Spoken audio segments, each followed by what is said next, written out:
CashFlow Diary Podcast, episode 458.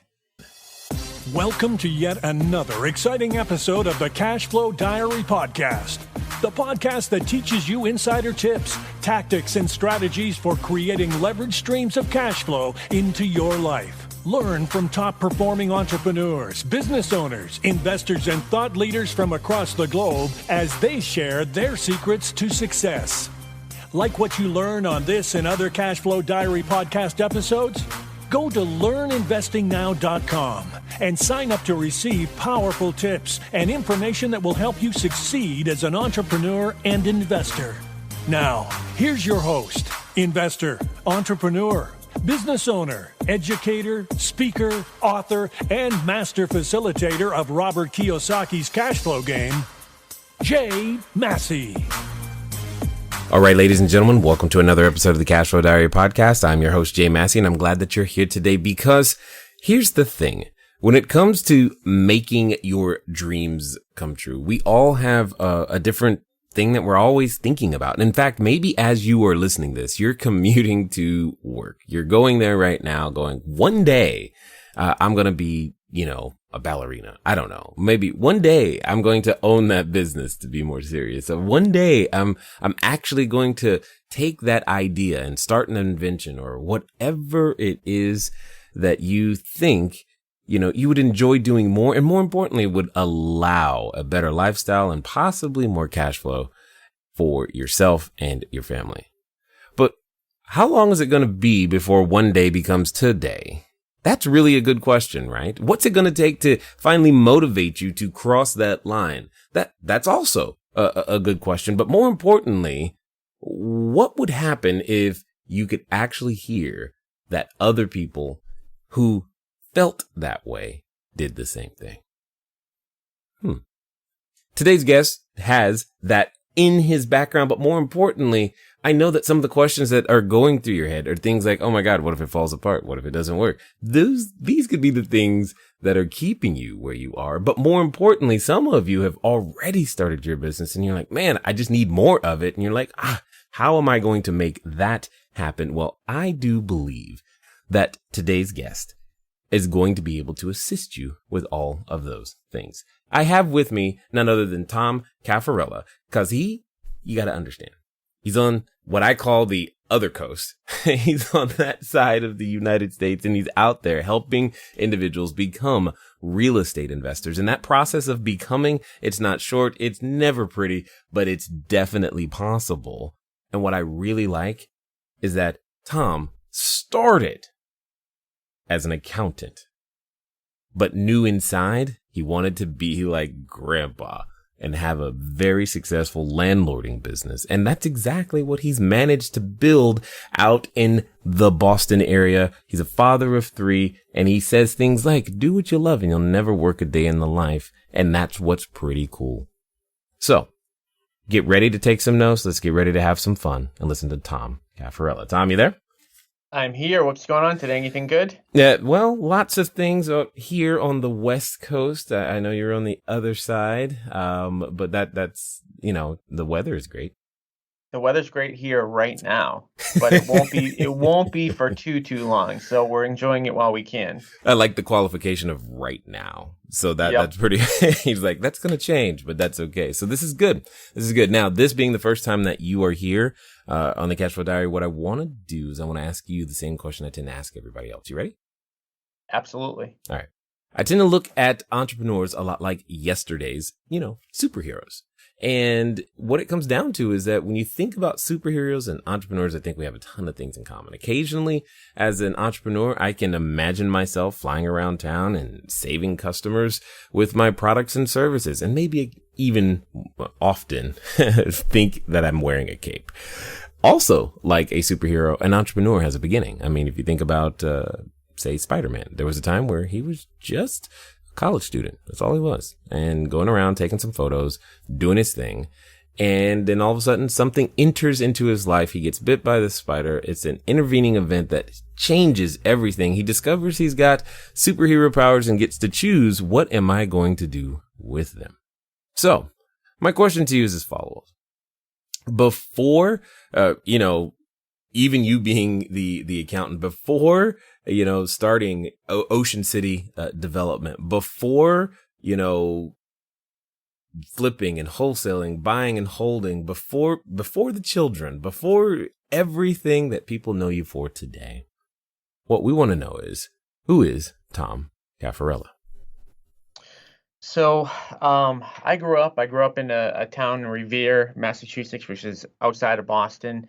And I grew up in an area where, people didn't have a lot of money.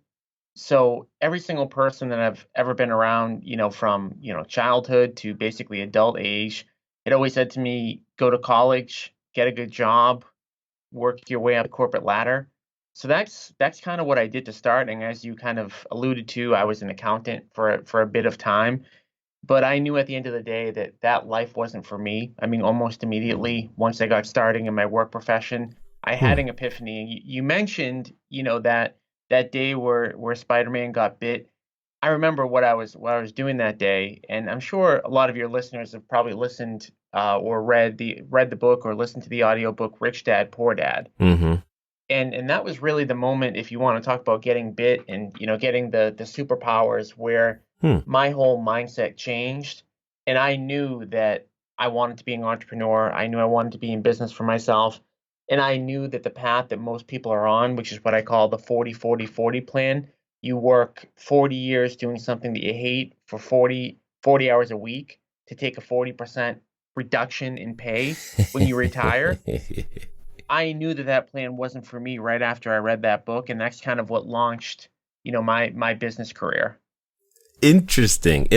Now, Tom, I'm curious. You said you were told by everyone that you knew to go to school, get good grades, get a job.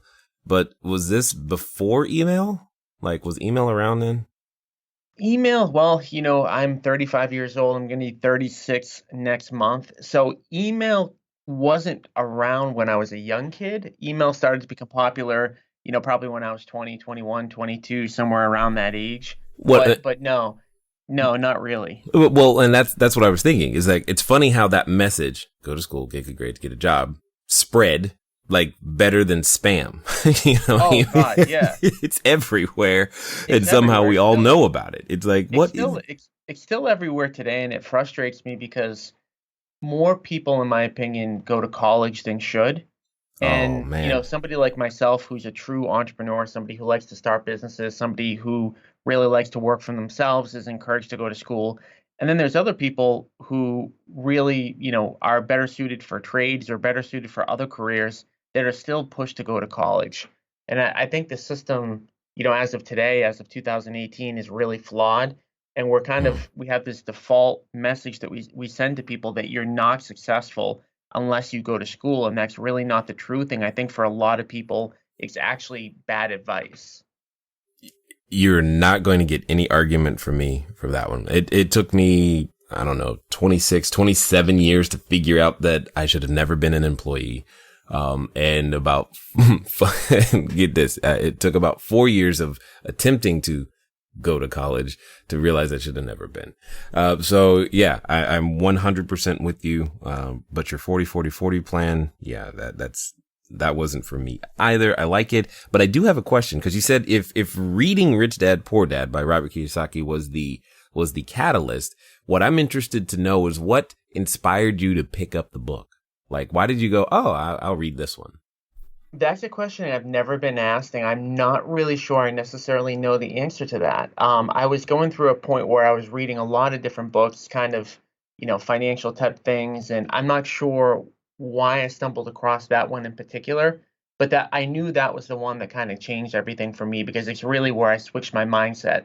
I think in general, I was searching for how to become successful, just from a high level overview. Again, I grew up in an area where nobody made any money, and the most successful people where I grew up were teachers and firefighters, and there's nothing wrong with that. But most of the people I grew up with didn't have true financial success.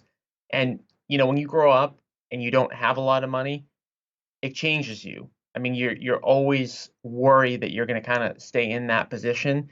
So I was searching to try to get out of that lifestyle, and Rich Dad Poor Dad just happened to be one of the books in a long line of books that I read at that period of time, but that was the one that was a game changer. Yeah, totally understood. Now, I hope everybody caught the one thing he just said. Long line of books. Just because you may not go to an institution of higher learning doesn't mean there isn't something to be learned. And a lot of that education is self-taught. It's in books and it's consistently there. So I have a question for you, sir. You went to school, you became the accountant. For a lot of people, they'd like, cool, I'm done. But what I would love to know is, what was it like going to a job that you knew you either didn't want to be at, or you kept daydreaming about grandpa and what he was doing? I do want to touch on a point you just made about learning. And so I don't want to, I'm a lifelong learner, and I Yep. really believe in the saying, the more you learn, the more you earn. Mm-hmm. And so I don't want to make people think, just because college wasn't for me, that I'm even knocking other people going. For some people it's the right thing, but I'm a lifelong learner, and you can learn in a lot of different ways. You can learn via reading, you can learn on YouTube, you can go to seminars, you can find mentors, you can get coaching and all that good stuff. So I'm the type of person who I do want to learn every single day. I want to get better every single day, and I believe in lifelong learning. But just not as an entrepreneur, the path that's kind of set up for us right now isn't necessarily the best way to learn what you need to know. Agreed, 100%. My oldest daughter, right? We had this conversation because she's like, I didn't go to college. Mom did.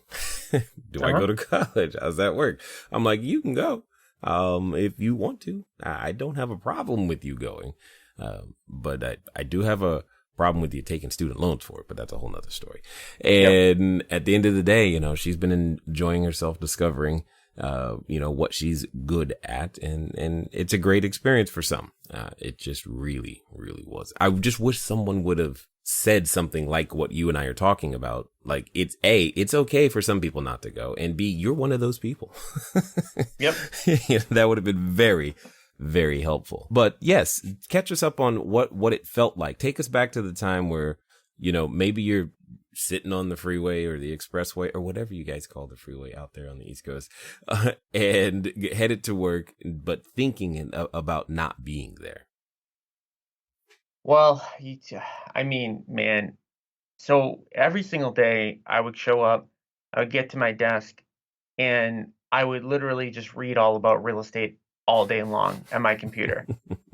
And it was really bad. I mean, honestly, I still feel kind of bad about it to this day. I mean, I ended up getting fired because I wasn't getting my work done. And I really should have known, I mean, hindsight being 2020, that I needed to go off. I needed to do something entrepreneurial on my own, and I should have quit. But I ended up getting fired because I wasn't producing. And so I had, client work that I needed to get done, and I'd always be behind, and I was never focused. My energy was always thinking about real estate. And so, one day as I'm sitting at my desk, they came over and they told me, "Hey, this is your last day." And it's kind of interesting because I wasn't actually doing anything related to real estate at that time other than learning, but they had asked me, "Are you in the real estate field right now?" They actually thought that I was doing stuff on the side, and I hadn't. And looking back, I'm kind of, embarrassed to even say that, because I was spending so much time learning. And one of the things that you mentioned, in the beginning in the intro, is taking action. And that's so huge when it comes to becoming a business owner, whether you're, in real estate like me, or really any career. And the way I like to look at it is, for those of us, and you said you have kids, right? Yes, 4. How old are they? The oldest is 21. Then we go Yep. down to 10, 8, and 7. So do you remember when the 21-year-old was young? Yes. Doesn't feel that long ago, right? No, unfortunately, it does not. Right. So I always ask this to parents, and I've got 3 kids. I've got a 5-year-old, I've got a 2-year-old, and I've got a 9-month-old. And everybody who has kids says the same thing, that their kids are 15, 20, 25 years old, and it feels like just yesterday that they were born. And the thing is, in the human life, 10 or 15 or 20 years goes by really, really fast. And we only have a small window of opportunity to really live our dreams and to do what we were put on this earth to do. And really, the risk in America, it's very low, right? We quit our job, we spend 6 months, we spend a year trying to build our business in order to survive. There's not that much risk, right? In 2018 in America, what's the worst case scenario that happens? We're still going to eat. We're still going to have a roof over our heads. Maybe we don't have necessarily the luxuries that we're accustomed to for a small window of time. But everybody looks at what's the risk of doing something that you love? Okay, what's the worst case scenario? And the worst case scenario, when you think about it in America in 2018, isn't that bad.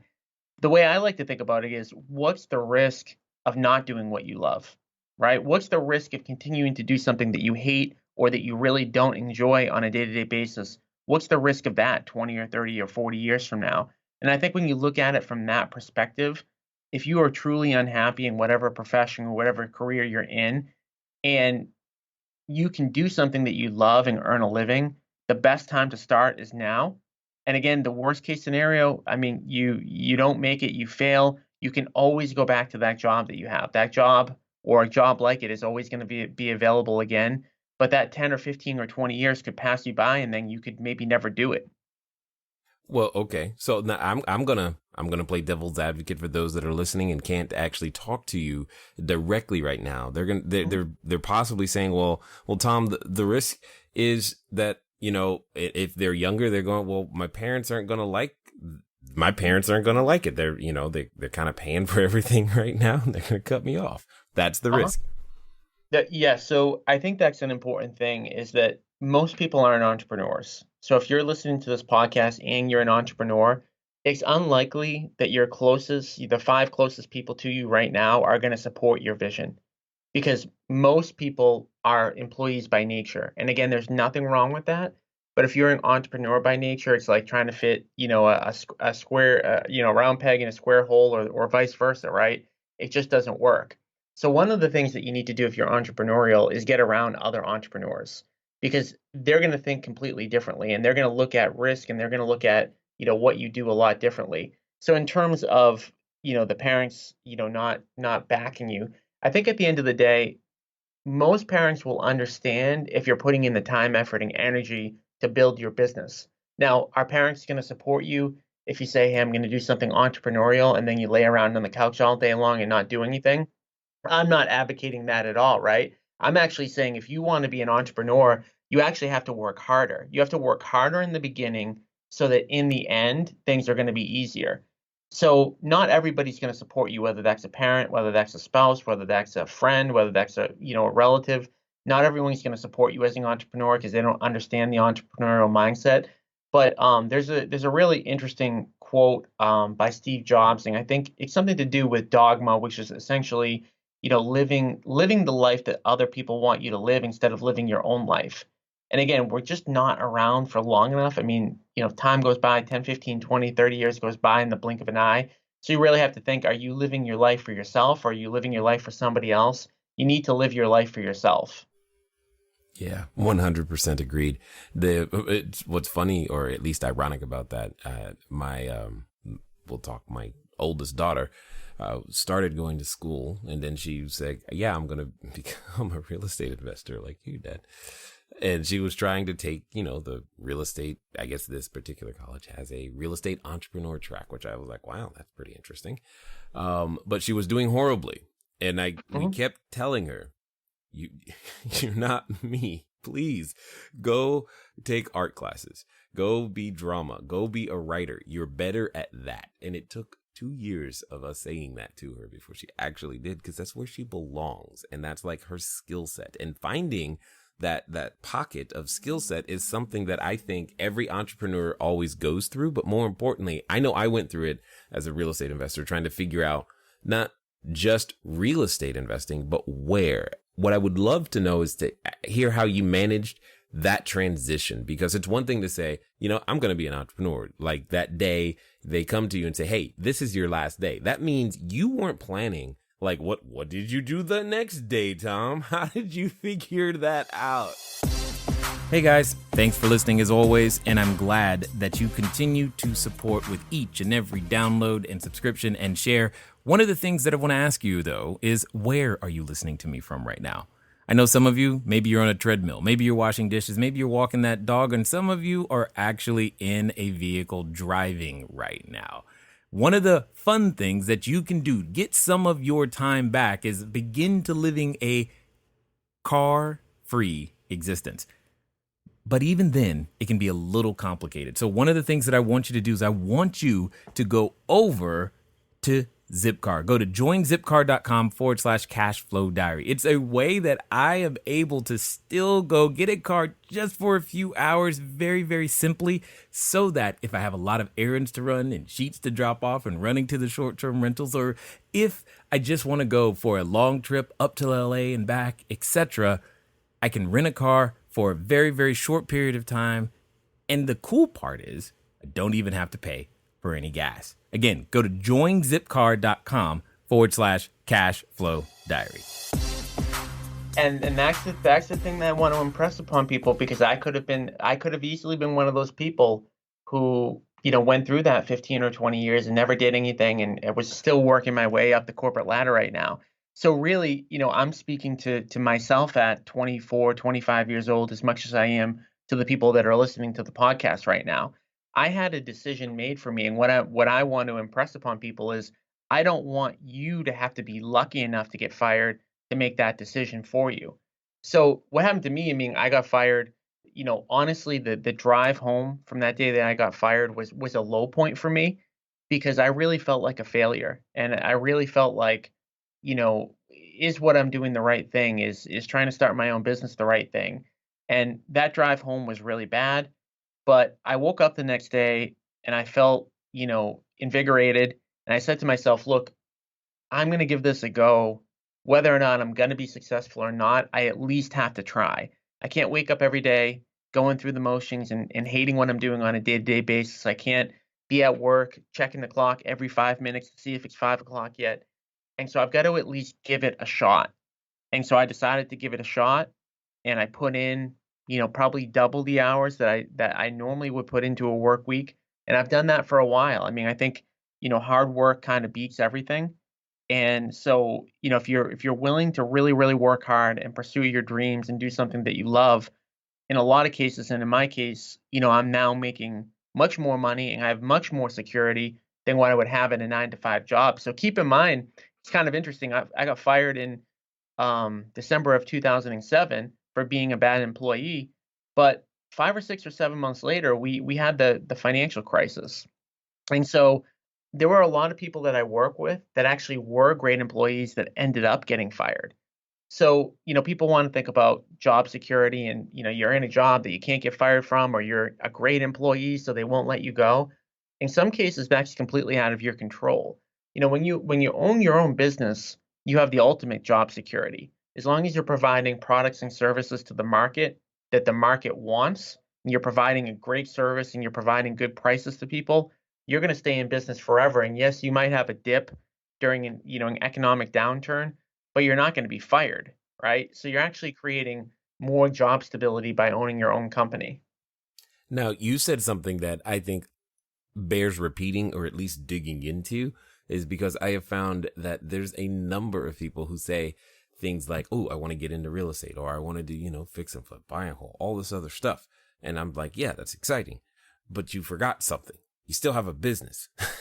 Oh yeah. So what I would love, because you said words like, making sure that you're providing something that the marketplace wants at good prices and all of these other things. These are business terms. I find it often, that individuals who are getting into real estate forget that things like, well, there's advertising involved. You have to have customer acquisition strategies. You've got to have, customer retention strategies.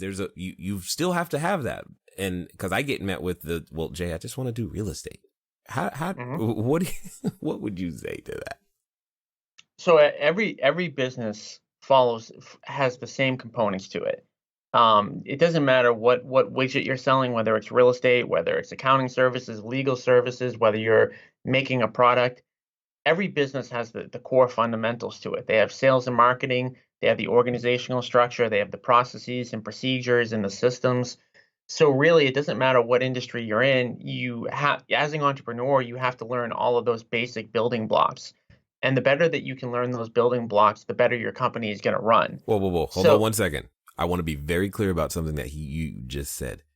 He said learn them, not Yes. do them yourself. You do have to know the building blocks. It doesn't mean you have to do all of the building blocks all the time yourself. Oh, Just absolutely. I something. mean, within my business today, I'm really the visionary. I don't really have any responsibilities on a day-to-day basis within my business for me to do a task. So I have people in my business that perform all of the tasks, and I'm really the one that's just kind of moving, the chess pieces around.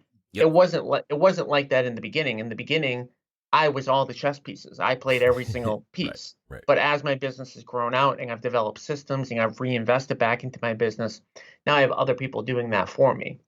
So yeah, you've got to understand how to play the game. You've got to understand the rules, and you've got to understand where to put people. And in the beginning, it's going to be you doing everything, and you're going to build out from there, depending upon the personality profiles that you need for certain roles and the systems that you have. Now, you mentioned something that I get excited about. It's understanding where to put people is what you called it. And I find that's actually become a skill set that, I mean, I didn't know I needed that at the beginning. And Neither did I.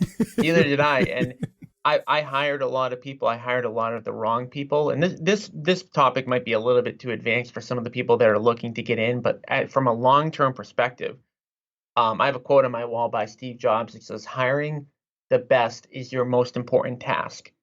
And as an entrepreneur, what I found out as I've grown out, and I have over 1,000 people that wake up every single day who earn their living from my business.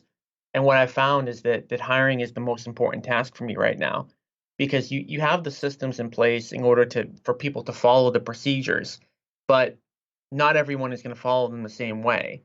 And so who you hire at the end of the day when you have a larger organization really determines your success more than me. Because right now, I mean, if I have 1,000 people waking up every single day that are earning their living from me, I'm now kind of insignificant. I'm one out of 1,000 people. No matter what I do on a day-to-day basis, doesn't really matter that much. So I've got to make sure that the 1,000 people are the ones that are actually, executing orders and the best talent that I can possibly find. Yep, 100%. Because that every one of your decisions has such a ripple effect for all of those families in their lives. I find the responsibility on some days exciting, on other days overwhelming. But nonetheless, I'm glad that you're out there making that happen. One of the things that I did want to ask, because there's always this debate amongst those that are becoming investors, and I know you would be able to shed some light on this. Should I get my license or do I not? And if so, why or why not? I know that's a very common thing. There's all sides and opinions. I have mine. You have yours. Let's talk. I don't understand why any real estate investor would ever not want to get their real estate license. I mean, there are so many benefits to it. And, I mentioned that 1,000 people every day wake up and they get paid by me. About 300 of those people are real estate agents. And so I have a real estate agent team that helps me to acquire properties. I own a brokerage in the greater Boston area. And so there are so many benefits for investors to be real estate agents. Number one, if you buy a property on the MLS, you're going to get a commission on it. Number two, if you're flipping a property and you're putting the property on the MLS, you're going to save on your commission. You're going to be able to build out teams. There's just so many different things that you're going to be able to do in addition to being an investor by having your license. It's crazy. Right now, where the market's at in my market, the market is so hot that we have a hard time buying properties on the multiple listing service and making money. So we have to go to homeowners whose properties aren't currently available for sale, and we'll market to them. We'll mail them. We'll cold call them. We'll door knock them. We'll put up Facebook ads in order to get face-to-face appointments with sellers. And so what happens with us most of the time is that when we go out and we make a cash offer and we run our formula to see what we need to be profitable, most sellers in this market aren't interested in my cash offer. So 5 or 10% of the people that we meet with will take my cash offer, and then I'll fix and flip the property, or I'll wholesale the property, or I'll buy and hold the property. But the other 90 to 95% of people that we meet with want to sell their property traditionally. So we capitalize on that by listing those houses. And so for me, I've never heard a good argument, or at least one that I've considered good, as to why investors shouldn't be agents. But I have heard people say that, you know, people will say, oh, there's, you need to disclose everything. Well, to me, you should be doing what's in the best interest of the seller, regardless of whether you have your license or not. Mm-hmm. But what's the worst case scenario that can happen as a real estate agent if you have your license? You lose your license. So if you're doing things ethically, that should never happen anyways. But someone's telling you that you shouldn't get your license because you could possibly lose your license. So you don't get it to begin with. You don't have it either way. I mean, what other arguments have you ever heard on that?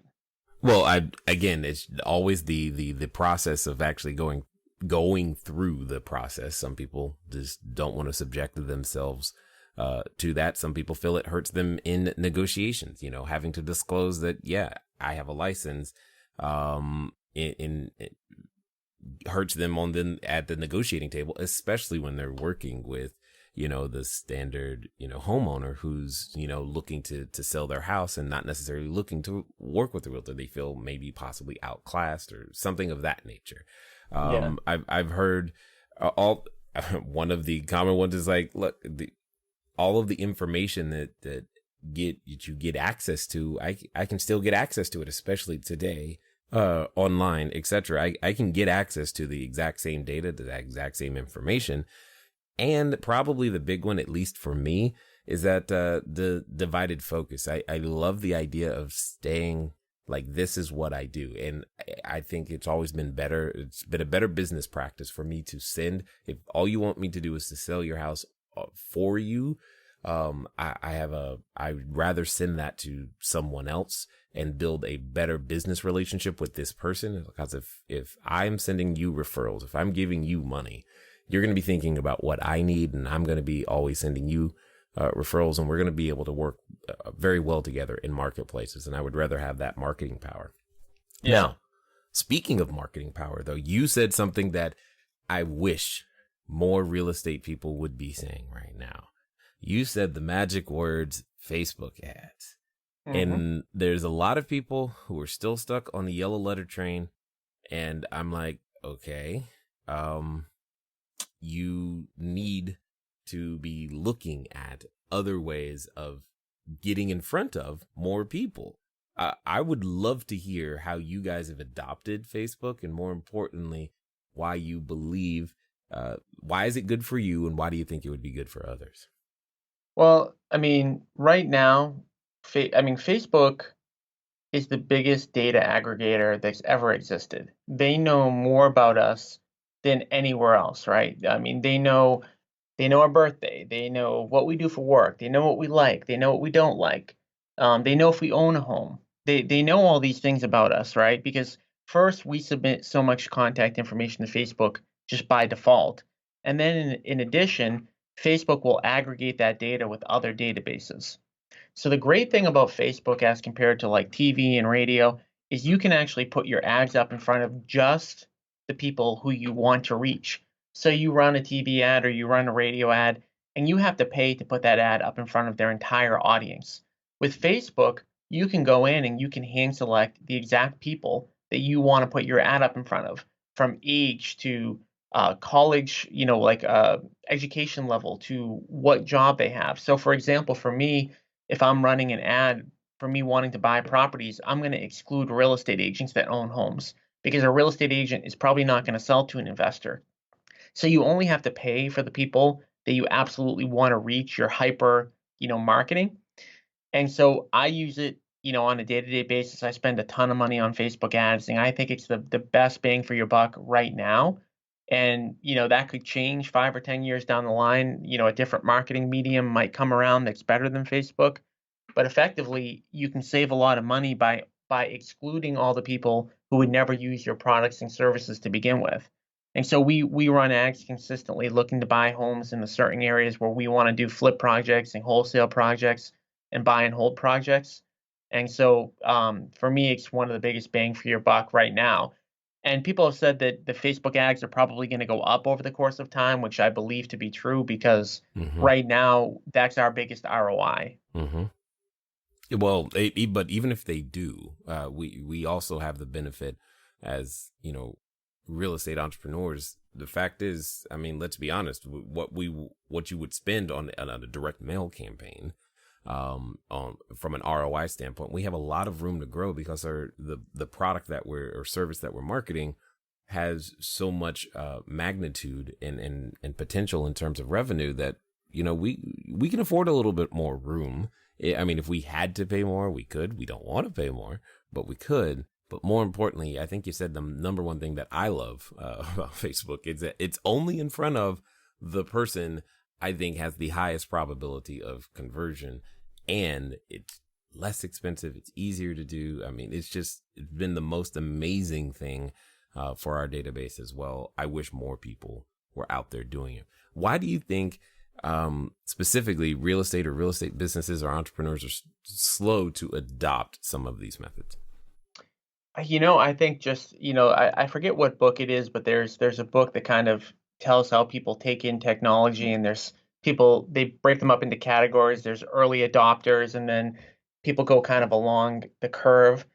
And I'm not really sure why people don't change quickly, but that's the reason why when real estate markets cycle or when anything changes, period, there's always a lot of opportunity because most people aren't quick to adapt to change. And the people who are quick to adapt to change have this window of opportunity that the people that take their time don't have. So over the last 2 years, I've made a ton of money on Facebook, and I have seen costs go up even over the past 2 years. Yeah. And so as more people get into the marketplace, the bidding will go up and it will be tougher to make money in that medium. But by that time, there'll probably be something else. There'll be the next new thing that people know about, but they're not willing to try. So it's kind of like the herd mentality. People usually jump in when it's too late. And so I don't know why that is, but I don't think it's just a Facebook thing. I think it's all across the board, kind of just natural human mentality. Yeah, you're probably right about that. Definitely, for sure. Now, I know that there's a number of people who have been listening this far. They've probably like, man, one day I'm going to be like Tom. Maybe that's what they're saying now to themselves as they're driving or washing the dishes or walking the dog or doing whatever, people do. My question to you is, they probably want to get a little bit more from you, find out more about what you guys have got going on over there at Ocean City. What's going to be the best way for them to track you down? The best way is to sign up for my webinar. My webinar kind of teaches the tips and tricks that I used in order to get started in the real estate investing business. Now, when you go to the URL www.realestateinvestingiseasy.com, you don't have to watch the webinar if you're not interested in what's on the webinar. If you put your email in, what's going to happen is you're automatically going to go on my email list, and we send out training every single day on how to become a real estate investor. So tips and tricks and stuff like that. So if you just put your email in and you don't feel like watching the webinar, you can get on my email list. And when you get on my email list, automatically on the first day, you're going to get my email. So if you guys have any questions or you need any help on starting a business, and I've started more than one business, I'd love to talk to your listeners and help them in any way I can. And again, that URL is www.realestateinvestingiseasy.com. Okay, so I have a final question for you because here's the thing. This is what I know. I know that there's a number of individuals who have been listening this far, and in fact, they may have finally come to that point of decision. They're in their head, they're going, you know what? Tom did it. Jay did it. I'm going to do it. Let's go. And they're could be even standing in front of what I like to call the superhero outfit store. They are ready to go. But like I know, Tom, is that when we reach these moments and points of decision, oftentimes we have a partner, and that partner comes in the form of a voice. And that voice says things like, oh my gosh, who are you to actually think you're going to have 300 people like on your team? Who are you? You're going to flip houses? Really? Come on. Why don't you just go back? And it says all of those types of things. And for some people, they're even related to that voice. So my question to you is as follows. Let's pretend that this person is right now, they're like, you know what? I'm actually going to get it done. And Tom, they're going to do so in the next 24 to 48 hours. What would you suggest that they do? I think if I were to go back and do it all over again, I would always find a coach. I would always find someone who was successful in whatever field I'm looking to get into. And I would align myself and I would pay them whatever I needed to pay them in order to shortcut the process. Because the hardest part when you go on your own is the trial and error process. If you can avoid a certain percentage of that trial and error process, you're going to make money a lot faster and you're going to ramp up your business a lot quicker. There's ups and downs of owning a business. I don't care how smart you are. I don't care how hard you work. I don't care how entrepreneurial you are. And a lot of people get knocked out of being a self-employed business owner because of some of those ups and downs. By having somebody who you can work with that's a little bit ahead of you and has been through it before and that you can ask questions to, you're not going to eliminate the ups and downs, but the ups and downs just won't be as wide. They won't be as deep on the downside. So that would be something, and I did not do this myself, but this would be something that I would do first starting. And right now, I always have 2 or 3 people that are coaching me in different areas of my business. And it's, to me, one of the biggest bangs for your buck that you can get. Yep, 100%. Absolutely agreed. Minimize those downsides anytime that you possibly can. Well, let me be the first to say that I definitely appreciate all that you have done, all that you are doing, stepping over the line and making things happen, but more importantly, reaching back and creating opportunity for others as well. And thanks for taking the time to share your knowledge, your wisdom, as well as your insight here with us today at the CashFlow Diary. Awesome. Thank you very much for having me on. All right, ladies and gentlemen, you know what time it is. It's time for you to move at the speed of instruction. What does that mean? Well, today, that means you're going to get over to realestateinvestingiseasy.com and make something happen. Why? Because Tom has told you, and more importantly, shown you that it can be done. Now, maybe you haven't been lucky enough to get fired yet. That's okay. But there's no time like the present to start building that knowledge base and making it happen. Ladies and gentlemen, it's been fun talking to you today. I look forward to talking to you soon. Until next time.